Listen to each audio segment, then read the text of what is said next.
Boa noite. Então, nesse momento, nós vamos ter a última aula, o último assunto.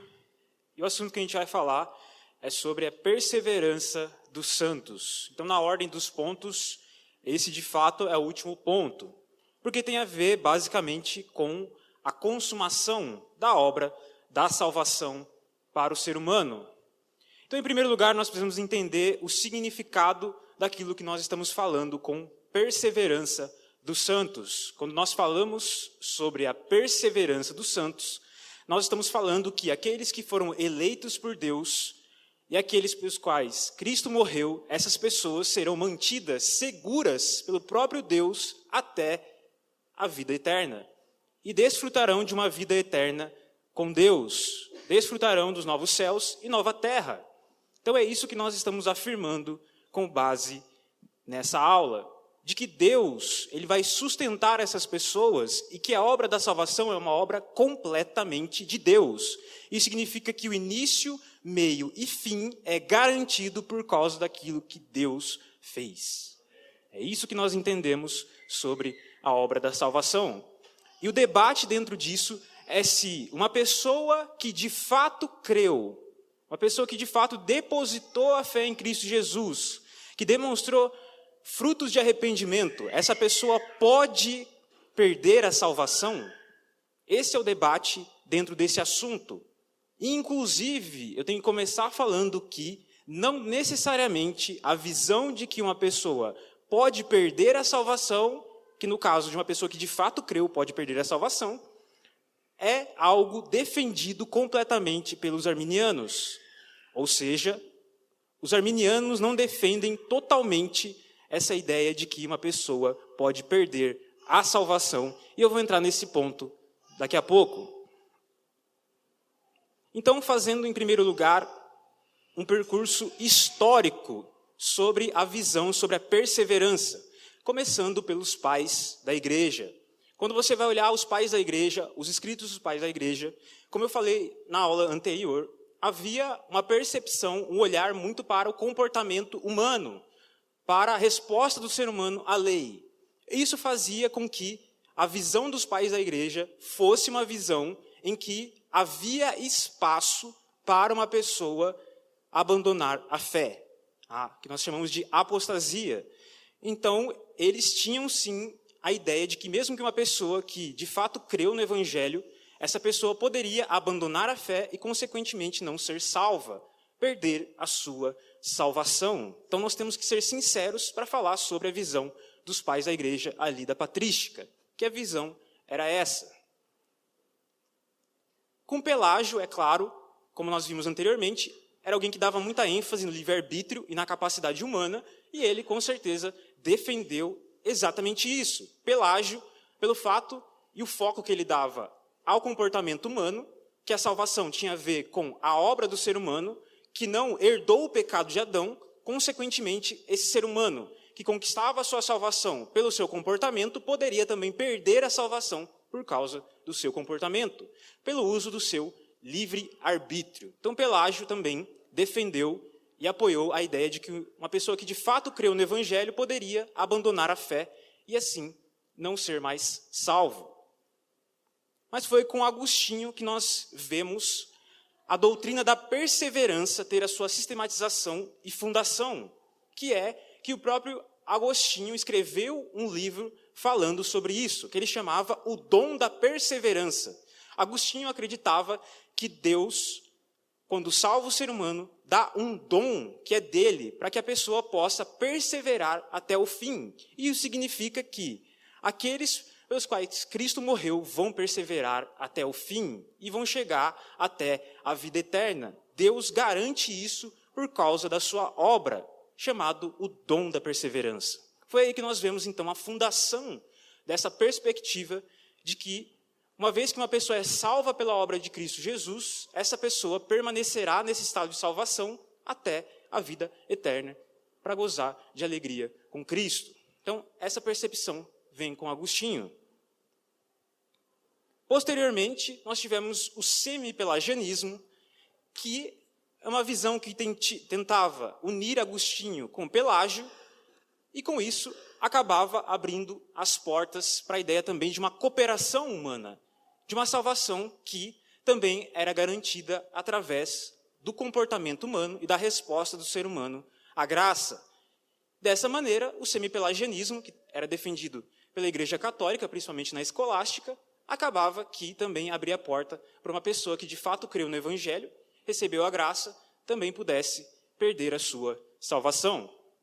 E a Igreja Católica, dentro da sua doutrina, dentro daquilo que eles acreditavam, principalmente por uma graça mediada pelos sacramentos, pelo batismo e também pela ceia, também abriu portas para essa visão de que não existe certeza da perseverança final, ou seja, de que uma pessoa que creu no Evangelho, essa pessoa, de fato, vai chegar a ser salva, vai chegar à glória eterna. Então não havia uma certeza da perseverança final dos santos.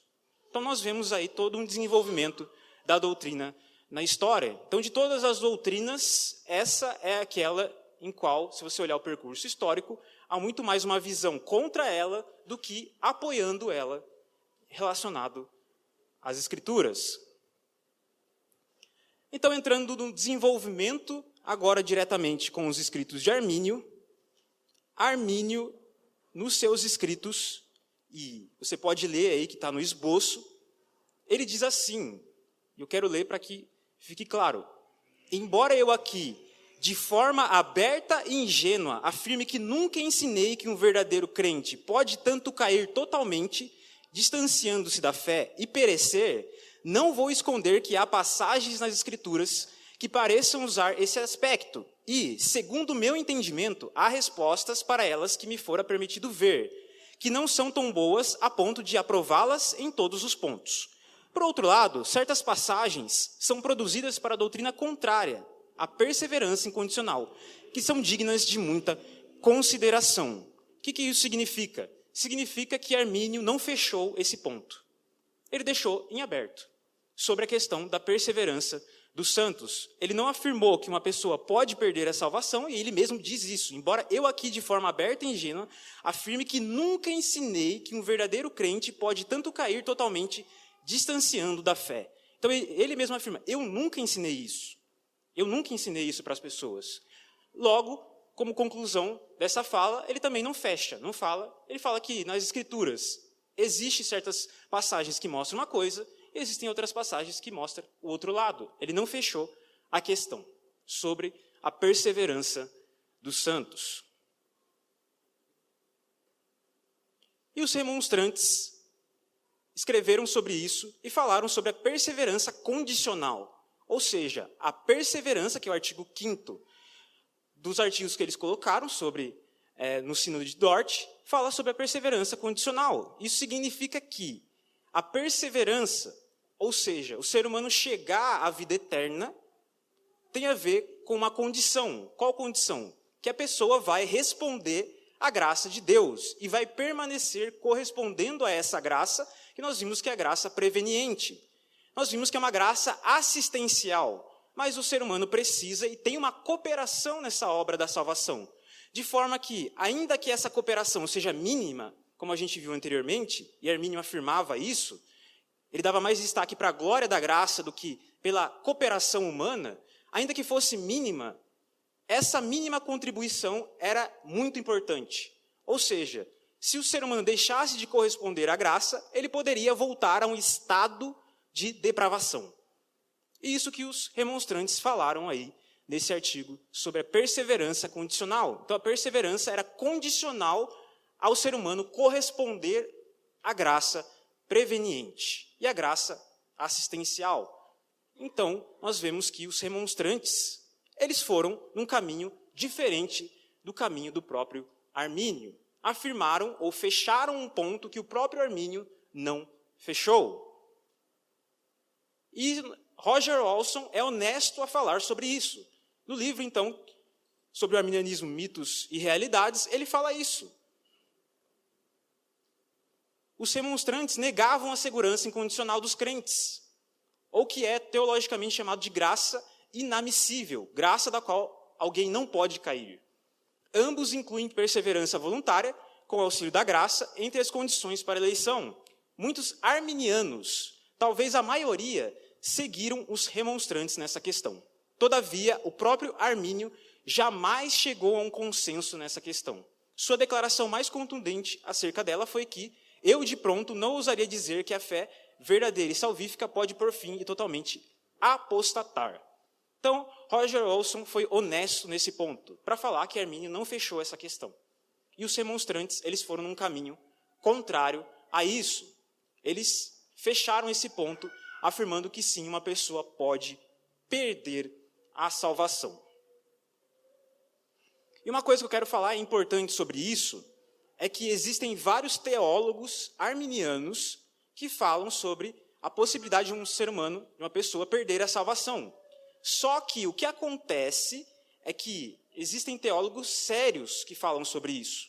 E quando eles falam sobre uma pessoa poder perder a salvação, não está falando uma caricatura que foi criada sobre o arminianismo, de que quando uma pessoa peca, qualquer tipo de pecado, essa pessoa perde a salvação. Aí ela se arrepende e ela ganha de novo. É aquela ideia do anjo com a borracha, né, que tem que ficar apagando o nome do livro da vida, depois escrevendo de novo.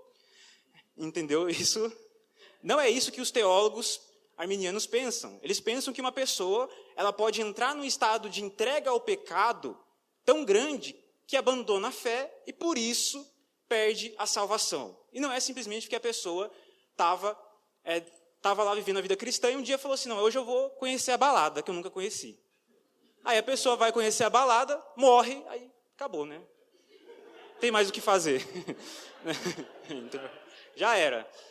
Então, vamos ter uma compreensão importante sobre isso, tá? Para a gente não criar essas caricaturas erradas. Então é aí que nós entramos na visão do próprio Calvino. Então ele ensinou sobre a graça irresistível, trazendo uma perspectiva muito do coração de Jesus, de alguém que é o bom pastor, aquele que cuida das suas ovelhas e nenhuma das suas ovelhas vão ser perdidas. Então ele usa muito o texto de João para falar sobre isso, ao mesmo tempo que ele também dá muita ênfase no texto de Romanos 8. Então nos comentários, tanto de João, de Romanos 8, ele fala muito sobre isso. Porque aqueles que Deus predestinou, esses justificados vão ser glorificados. Então ele entende que em Romanos 8,30, Deus está apresentando a obra completa da salvação como uma obra exclusivamente, imperativamente de Deus. Aqueles que de antemão conheceu, a estes predestinou, estes justificou, e esses ele vai glorificar. Ou seja, essas pessoas que foram salvas estarão na vida eterna, desfrutando de um relacionamento eterno com Jesus. E no Sínodo de Dort, foi apresentada exatamente uma refutação aos argumentos dos remonstrantes, para mostrar que a perseverança dos santos é algo sustentado pela Escritura. E isso não pode ser negado. Então eu deixei aí para vocês a refutação que eles fizeram aos textos dos remonstrantes. E no calvinismo posterior, na construção histórica do calvinismo pós-calvino, a visão sobre esse ponto permaneceu. Permaneceu de que aqueles que uma vez salvos, permanecerão salvos e entrarão na vida eterna. E John Piper é um desses, e ele fala sobre isso. E o que eu gostaria de fazer dentro desse assunto, algo bastante desafiador. E o que seria desafiador? É fazer uma exegese de uma das passagens que geralmente são usadas para defender que uma pessoa pode perder a sua salvação, que é um texto difícil de ser interpretado, é um texto que não é tão simples assim, por causa daquilo que está escrito nele, que é o texto de Hebreus 6. Mas antes de falar sobre o texto de Hebreus 6, eu quero trazer de volta algo que o Arlindo falou aqui na aula, que é muito importante, de que nós não podemos considerar um pedaço da Escritura fora de todo o seu contexto, fora de toda a construção teológica da Escritura. E falando isso, ele fez eu lembrar de um curso bíblico que eu fiz em 2015, lá em Botucatu, na minha cidade natal, em que o professor desse curso bíblico falou algo muito importante que me marcou. Não dá para você fazer teologia ou desenvolver uma doutrina a partir de um versículo só, ou também de enxertos das Escrituras. Uma doutrina é feita e harmonizada a partir da construção da Escritura como um todo. Isso é muito importante de entender. Então não dá para você pegar um versículo e fazer uma afirmação doutrinária a partir desse versículo. Então é por isso que eu gostaria de trazer uma exegese desse texto de Hebreus 6, para que a gente possa analisá-lo e perceber que esse texto ele não dá base para pensar que uma pessoa pode perder a sua salvação, apesar de que isso não é tão simples de ser percebido dentro desse texto. Não é normal ser percebido tão claramente isso no texto. Então, eu quero, em primeiro lugar, ler 2 versículos do capítulo 6, que é Hebreus 6, do 4 ao 6, que diz assim: pois é impossível que aqueles que uma vez foram iluminados, experimentaram o dom celestial e se tornaram participantes do Espírito Santo, e experimentaram a boa palavra de Deus e os poderes do mundo vindouro, e caíram, sejam outra vez renovados para o arrependimento, visto que eles estão crucificando de novo o Filho de Deus, expondo a vergonha pública. Então, basicamente, esse enxerto ele é usado para falar que uma pessoa ela pode perder a salvação. Então, nós vamos fazer aqui, quero fazer uma exposição desse texto, começando pela intenção autoral. Nós não sabemos quem foi o escritor de Hebreus, existem várias discussões sobre a pessoa que escreveu o livro de Hebreus, mas nós não temos uma definição clara de quem foi que escreveu esse texto, né? Mas nós podemos entender para quem estava sendo escrito. O contexto que estava sendo utilizado, a intenção do autor era fazer um contraste entre a salvação que vem por meio da obra perfeita de Jesus, em contraste com uma salvação baseada na obediência à lei. Por quê? Porque, como Arlindo falou, e a gente entende na leitura das Escrituras, os primeiros cristãos, eles eram judeus. E o que acontecia, e que foi muito combatido não só em Hebreus, mas Paulo também falou isso em Gálatas, é uma percepção de que uma pessoa é salva pela obediência à lei. Então, o autor de Hebreus dá a entender, na sua intenção e na construção lógica dos capítulos, que ele está mostrando a superioridade de Jesus, que inclusive ele fala no texto, em relação ao próprio Moisés. De como a obra de Cristo é tão gloriosa e tão maravilhosa por causa da pessoa de Jesus, que é por meio dele que nós somos salvos, e não por causa da obediência à lei. Por isso, faz sentido nós fazermos uma leitura que envolva um contraste na salvação, que vem por meio de Jesus, e não por meio da obediência à lei. Ou uma suposta fé que pode parecer muito verdadeira, mas que não é uma fé de alguém que vai perseverar até o fim. Por quê? É uma fé baseada na obediência à lei. Então, isso nos ajuda a entender um pouco a intenção desse texto. O contexto histórico também nos ajuda a entender esse texto. O contexto histórico é: o Império Romano dominava a Judéia, e o que aconteceu foi que o Império Romano ele assimilou grande parte da cultura grega. Isso gerou várias estruturas de pensamentos, como eu citei também, que é o gnosticismo. E também fundamentou uma perspectiva que é o chamado judaico-helenista, que é uma mistura entre o judaísmo e a visão grega, principalmente de Platão. E o que acontecia é que os gregos, na sua estrutura de pensamento, valorizavam muitas coisas. E algo que eles valorizavam era o quê? A ética, ou seja, uma visão comportamental do ser humano, de buscar fazer o certo e evitar o errado, um foco no comportamento, aberta à experiência, ou seja, aberta ao misticismo, então era bastante mística nesse sentido, e a valorização racionalista, valorização da mente.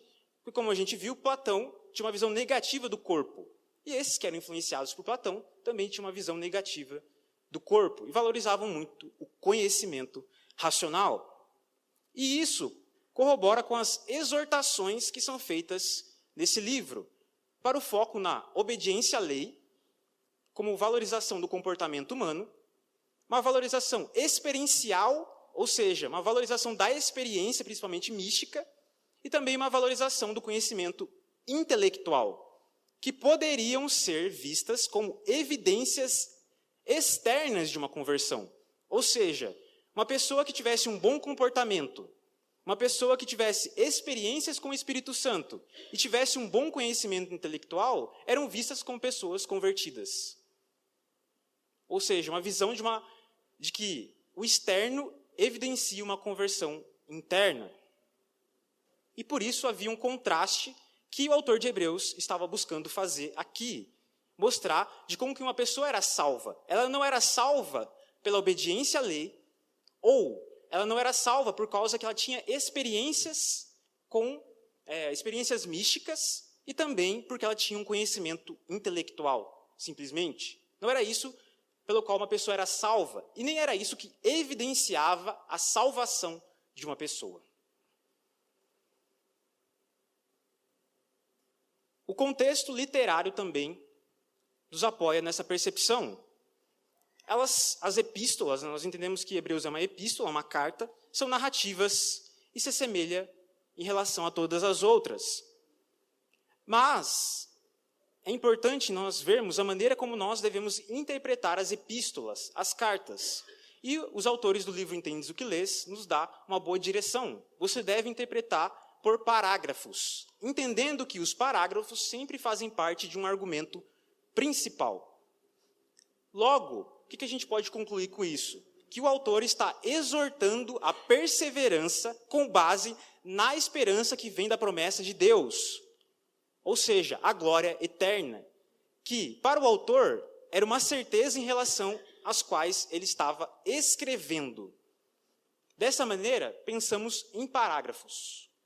Ou seja, Deus contrasta nesse texto o comportamento humano e a confiança no comportamento humano em relação à confiança numa esperança que vem da promessa de Deus, que vem através da salvação de Jesus Cristo.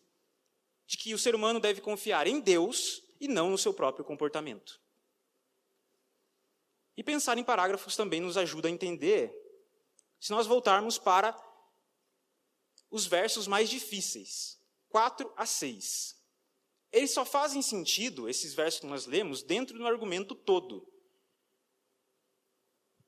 O que nos ajuda a entender que aqueles citados nesses versos não são cristãos genuínos, pois o autor não faria uma afirmação taxativa sobre a queda deles, mas logo depois taxativa sobre a perseverança dos outros. Porque se você lê o restante, ele vai falar o seguinte, no verso 9: mas acerca de vós, ó amados, ainda que falemos assim, estamos certos de coisas melhores relativas à salvação.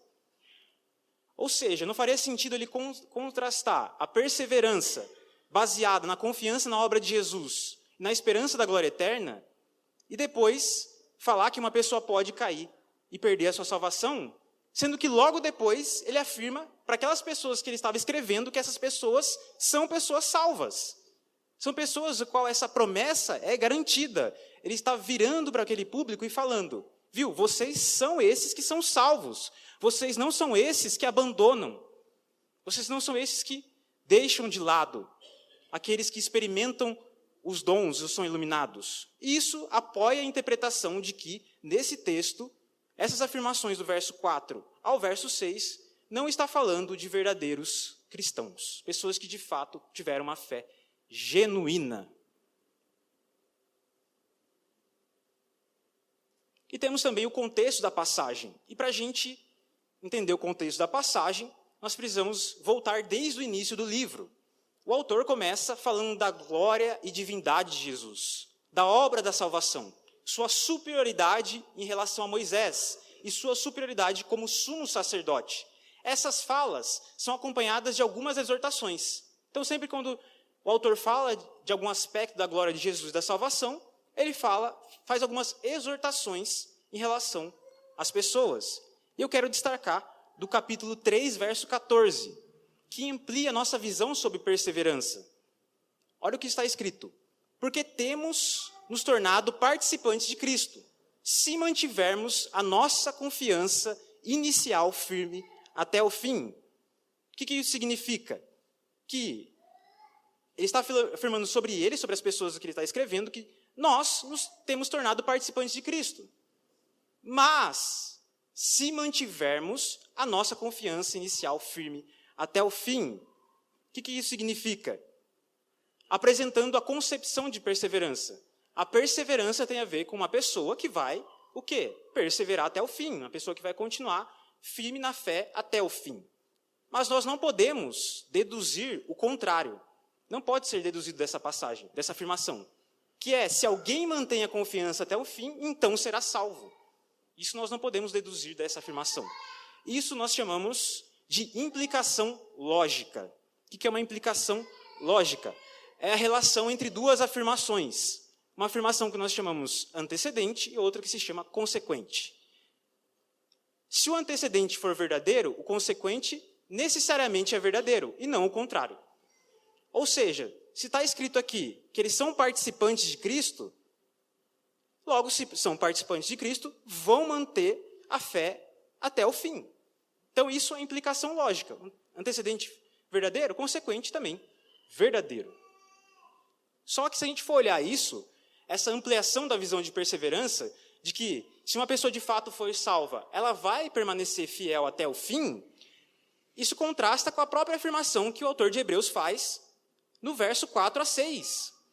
Porque não faria sentido, não faria sentido o autor falar que pessoas caíram, verdadeiros crentes caíram, no sentido de alguém caiu dessa maneira. Por quê? Porque ele acabou de afirmar no capítulo 3 que a evidência de uma pessoa que de fato teve uma fé genuína é aquela que perseverou até o fim. Mas espera aí, para você fazer uma afirmação dessas, teria que ter acompanhado a vida da pessoa até o fim, para ver que ela perseverou.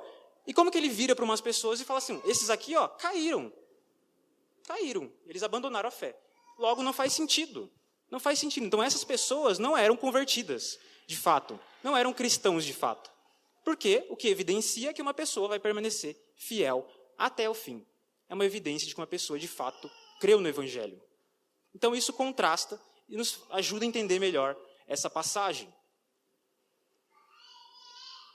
Agora, sobre a tradução e análise lexical, aí que está o problema. Aí que está o problema dessa passagem. Porque nós temos algumas palavras sendo utilizadas no grego que elas tanto dão a entender uma conversão superficial, que na verdade não é verdadeira conversão, mas essas mesmas palavras no grego são também utilizadas para falar de crentes verdadeiros, de pessoas que de fato tiveram fé. Então isso que gera o conflito. Mas, exatamente por essas palavras serem utilizadas nas duas possibilidades, elas não servem para dizer que essas pessoas eram de fato crentes. Na verdade, isso significa que essas pessoas às quais Hebreus está sendo escrito, que o autor fala, são pessoas que externamente pareciam muito ser verdadeiros cristãos. Demonstravam muito. Parecia muito que eles de fato tinham fé. De fato. Eles tinham fé. Demonstravam isso muito externamente. Mas de fato não eram verdadeiros cristãos. E o que evidencia isso no arcabouço teológico é a afirmação final que é feita no verso 6. E caíram, seja outra vez, renovados para o arrependimento, visto que eles estão crucificando de novo o Filho de Deus e expondo a vergonha pública. Um verdadeiro cristão não vai expor Jesus à vergonha pública. Ou seja, ele não vai diminuir a obra de Cristo. Ou seja, a mesma obra que salvou ele não vai ser diminuída por aquela pessoa. Um verdadeiro cristão não vai diminuir a obra de Cristo Jesus. Ele não vai cuspir naquilo que lhe salvou. Isso não vai acontecer, não vai negar a obra perfeita de Jesus. Então isso também corrobora com o argumento de que eles não eram verdadeiros cristãos. E sobre a intertextualidade, ou seja, outras passagens que nos ajudam a entender melhor essa passagem de outras partes das Escrituras, principalmente em relação à linguagem que é empregada. E a linguagem que é empregada nesse texto é uma linguagem que se parece muito com Mateus capítulo 4. E Mateus capítulo 4, no verso 16, diz assim, que estes, ouvindo a palavra, logo a recebem com alegria, mas, como não têm raiz em si mesmos, sendo antes de pouca duração, e lhe chegando a angústia ou a perseguição, por causa da palavra, logo se escandalizam. Os outros, os semeados entre espinhos, são os que ouvem a palavra, mas os cuidados do mundo, a fascinação da riqueza e as demais ambições, concorrendo, sufocam a palavra, ficando ela infrutífera. Os que foram semeados em boa terra são aqueles que ouvem a palavra e a recebem, frutificando a 30, a 60 e a 100 por um. Por que a palavra frutificou? Porque a semente caiu em boa terra, criou raiz e essa raiz foi aprofundada. E isso entra exatamente em concordância com a linguagem que o autor de Hebreus entra depois no verso 7. Pois a terra que absorve a chuva, que cai muitas vezes sobre ela e produz planta útil, para aqueles por quem é cultivada, recebe a bênção da parte de Deus. Mas se produz espinhos e ervas daninhas, é rejeitada e está perto da maldição. O seu destino é ser queimada.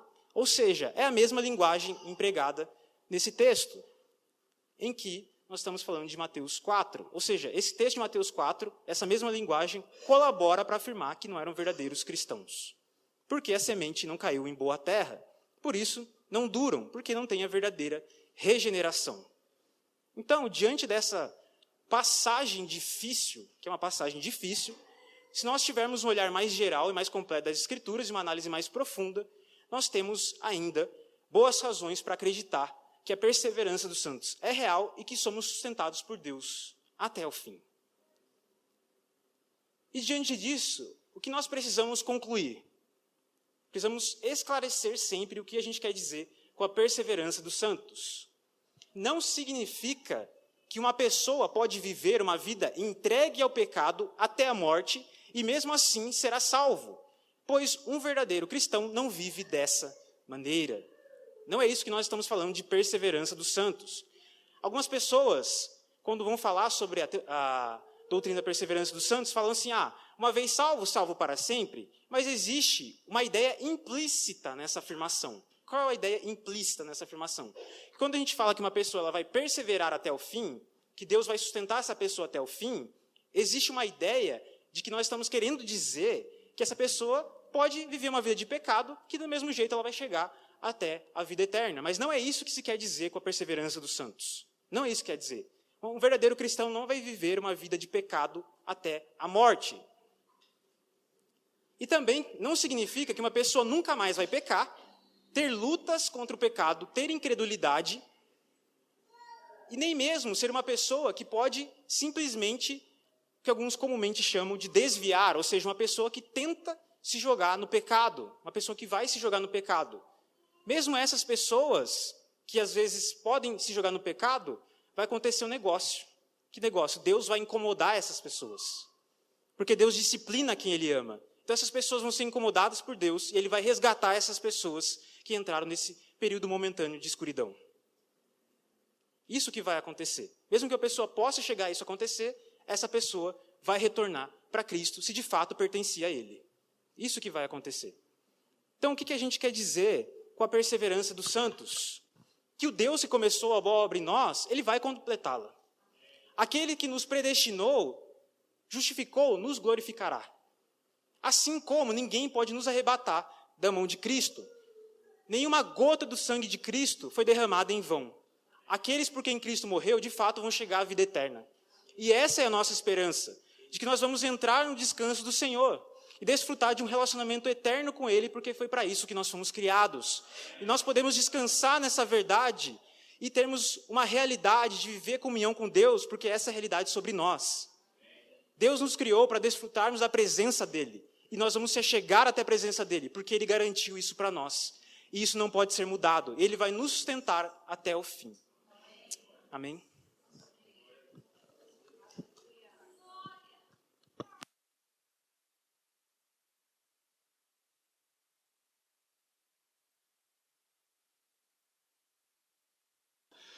Gente, seguinte, perguntas que a gente recebeu aqui.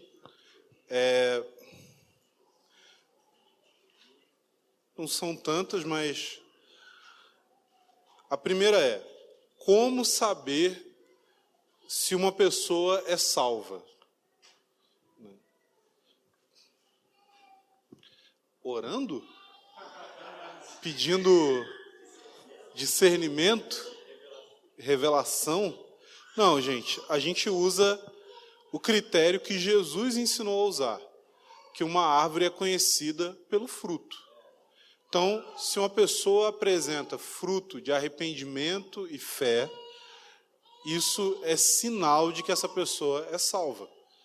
Agora, a gente nunca vai poder afirmar com total e absoluta certeza a salvação de alguém, e a gente também nunca vai poder afirmar com total e absoluta certeza que alguém não é salvo.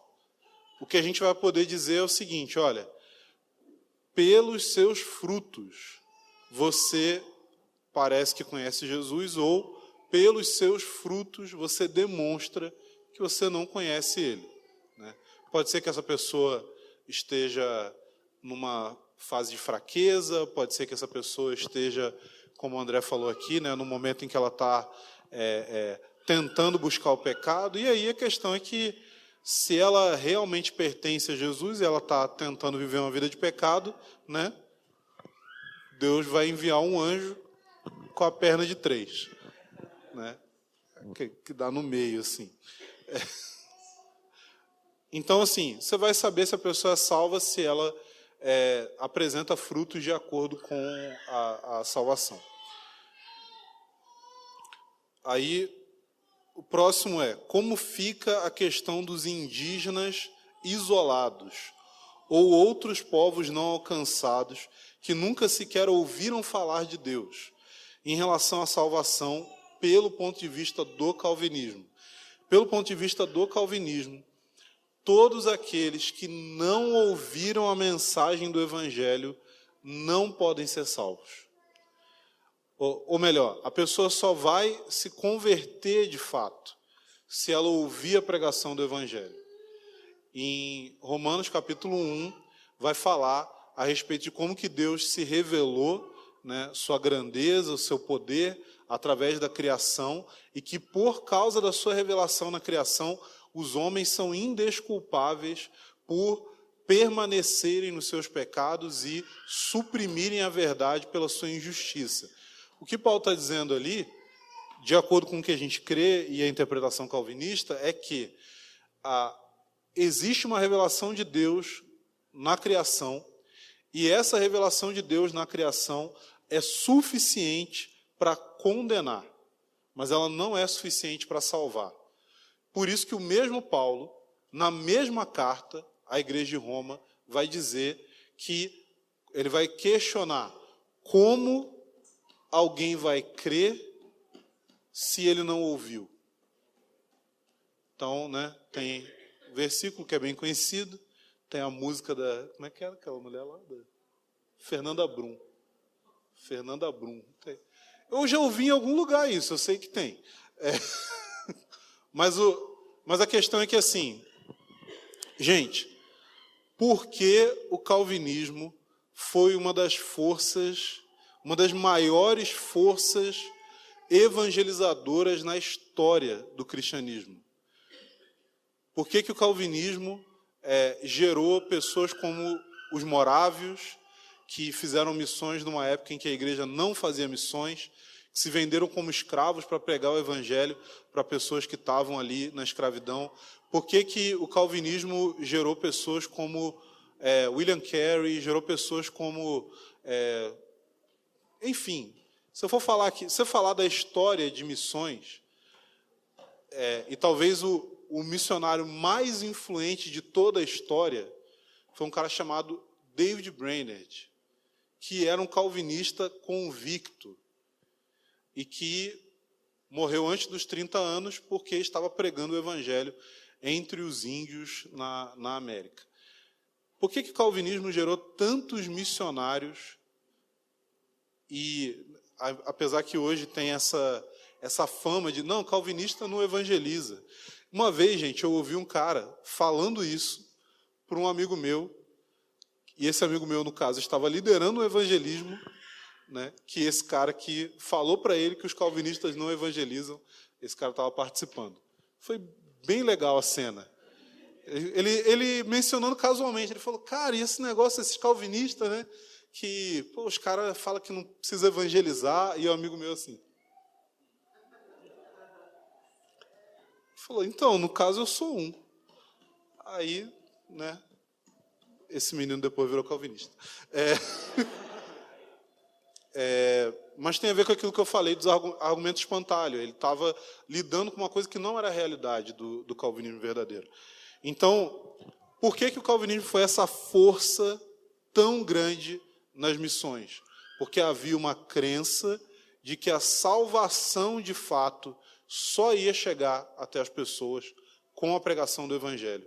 E sem a pregação do Evangelho, todos aqueles daquele povo estavam se perdendo. Então, por isso, há um ímpeto grande no calvinismo para missões. O que você acaba não vendo? Não vendo esse ímpeto naquilo que eu falei dos calvinistas de YouTube, né? É o cara que viu uns vídeos e tal, ele não entende, de fato, o que é a doutrina, ele não entende, de fato, o que é essa tradição, mas, em resumo, todos os povos que não receberam a pregação do Evangelho não podem alcançar a salvação. Deus pode se revelar para essas pessoas, Deus faz isso, de fato. Mas, tanto na Bíblia quanto na experiência humana, todas as vezes que Deus se revela para alguém, Ele se revela de alguma forma, fazendo com que essa pessoa encontre alguém para pregar o Evangelho para ela. Encontre algum outro cristão que vai poder explanar para ela. Alguns vão falar assim, e o fator Melquisedeque? O fator Melquisedeque é exatamente indícios dentro das culturas que estão ali preparados por Deus para auxiliar na pregação do Evangelho, não para substituir a pregação. Não? Próxima pergunta aqui, considerando... porque, assim, perguntaram, se não for falado, poderia explicar Hebreus 6, 4 e 6? Né? E mandou exatamente na hora que você começou a explicar, foi engraçado. Soberania de Deus. Considerando a perseverança dos santos, onde se encaixam textos que falam sobre perseverar na fé, com Apocalipse 3, 10 e 11? Porque deste atenção à minha exortação à perseverança, eu também te guardarei da hora da provação que virá sobre o mundo inteiro, para pôr à prova os que habitam sobre a terra. Venho sem demora, conserva o que tens, para que ninguém tome a tua coroa. Então, a perseverança dos santos, ela não vai se colocar em oposição a esses textos. Ela vai se colocar como um complemento a esses textos. Tem um texto, agora me fugiu, que fala assim, desenvolver a vossa salvação com temor e tremor. Você lembra? Filipenses, gente. Filipenses não é muito grande, não. Você lê, você acha lá. Mas fala, desenvolver a vossa salvação com temor e tremor. Esqueci, vou ter que abrir lá. 2, 12 e 13. Tá. Vou abrir aqui. Filipenses 2.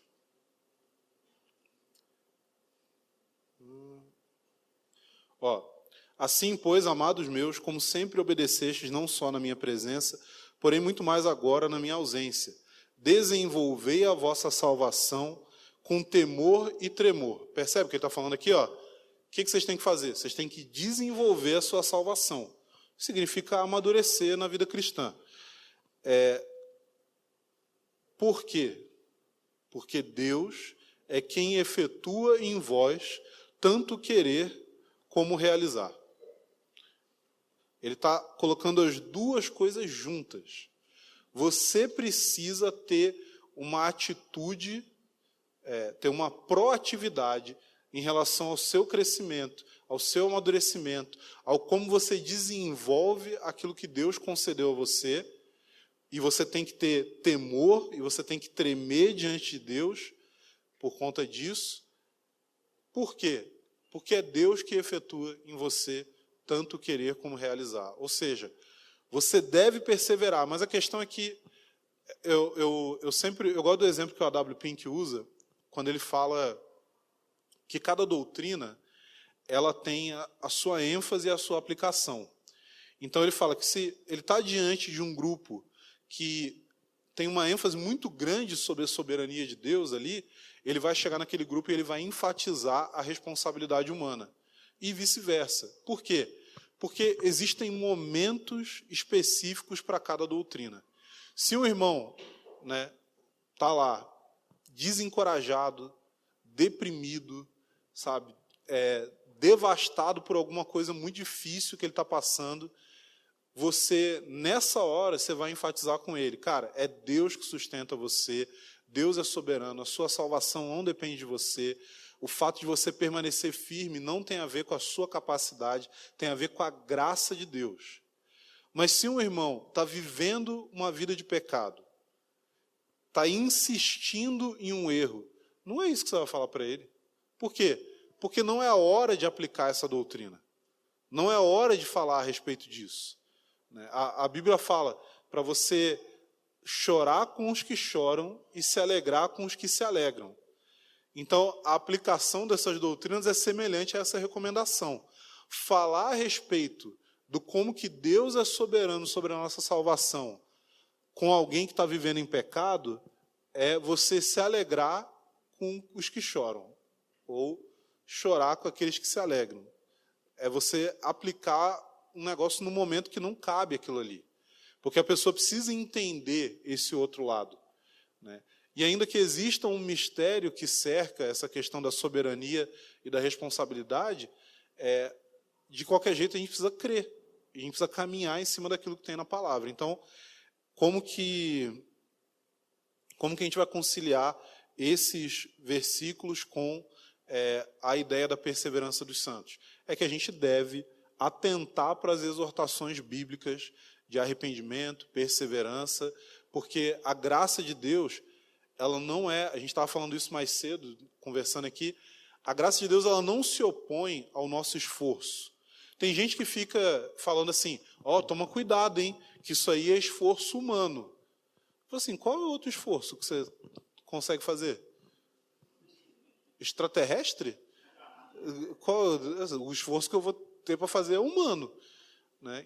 Ou seja, eu preciso de fato, eu preciso buscar ser uma pessoa disciplinada, eu preciso estar presente nas reuniões da igreja, desenvolver uma vida de oração. Tudo isso, gente, vai exigir esforço, vai exigir disciplina, sabe? Estudar a Bíblia, tudo exige esforço. Confessar os meus pecados, alguma medida de esforço vai ter, porque naturalmente a gente não quer fazer isso. A questão é que o seu esforço não compra o favor de Deus. O seu esforço, ele é simplesmente uma correspondência àquilo que Deus já está fazendo na sua vida, e quando você olha para trás, você vai ver o seguinte, cara, tanto o desejo que eu tive de perseverar, quanto a minha capacidade de perseverar, tudo isso foram coisas geradas pelo próprio Deus em mim. Então, algo dentro disso que o Arlindo falou, sobre a questão da aplicação, tem muito a ver com aquilo que o Iago Martins pregou aqui uma vez, pregou em Montemor também, que é a teologia certa para o momento certo. Então, o exemplo de Jó mostra isso. Jó estava sofrendo, aí os amigos dele fizeram o quê? Ficaram enfatizando a questão comportamental. Você está sofrendo por quê? Porque você é um pecador, você cometeu determinado tipo de pecado, por isso você está sofrendo. Só que o modo como Deus respondeu a Jó foi falando o quê? Onde você estava quando eu criei todas as coisas? O próprio Deus enfatizando o próprio cuidado e soberania dele em relação ao próprio Jó. Então Deus, digamos assim, fez a aplicação teológica no momento certo em que Jó estava sofrendo. Então, para a gente entender que a aplicação teológica é para momentos certos. Próxima pergunta aqui é, o Convergência concorda com todos os pontos? O Convergência abraça na sua confissão de fé os cânones de Dort. Ou seja, nós cremos nos 5 pontos do calvinismo. Então, tudo que foi falado aqui, tudo aquilo que diz respeito à posição calvinista é o que a gente pensa como igreja, é o que a gente confessa. A última pergunta, você viu aqui, a última pergunta é, Jesus era calvinista? E eu posso dizer que não. Inclusive, Jesus não era cristão, né? Porque cristão significa pequeno Cristo, mas ele era o Cristo grande mesmo. Pode. Eu sei que isso a gente está brincando com isso, né? Mas só realmente o que querem falar quando perguntam se Jesus era calvinista. para falar se Jesus concordava com essa percepção teológica, né? Só que fazer isso é cometer um erro que nós falamos, o erro histórico chamado de anacronismo. É falar de algo que veio na história posteriormente e tentar aplicar ao passado. Entendeu? Então isso não cabe esse tipo de pergunta porque ela não faz sentido gramaticalmente e historicamente. Desculpa aí. Desculpa aí, hein? Ai, ai. Cara, assim, você podia ter sido mais brando e só xingar a pessoa, né? Ai, ai. Cara, você quer encerrar? Gente, quem quer se tornar calvinista? Tem o pastor que a gente ficou sabendo que o cara foi fazer CPP lá em Montemor e o pastor dele pregava, ele criou um calvinismo dele. Ele pregava o evangelho e falava assim: algum predestinado? Algum eleito? Algum eleito?